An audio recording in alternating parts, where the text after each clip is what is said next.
पाचवा गेला. त्याला कोणी मारलं असेल?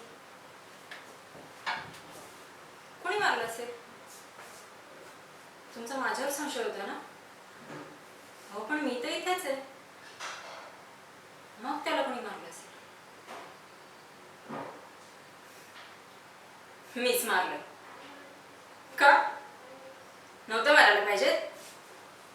माझी माऊ 5वीत होती, 5वीत. त्या नराधमांनी तिचा खून केला आणि त्याने मी असंच सोडायला पाहिजे होतं.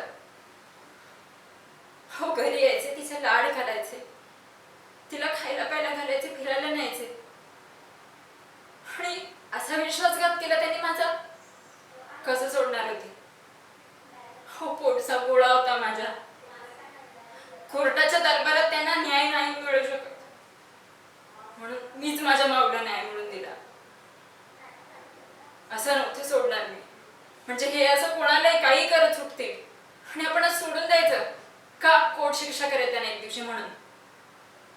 जोपर्यंत माझ्यासारखं कोणी पाऊल उचलत नाही ना, तोपर्यंत ही गोष्ट कधीच नाही बदलणार. कधीच नाही बदलणार.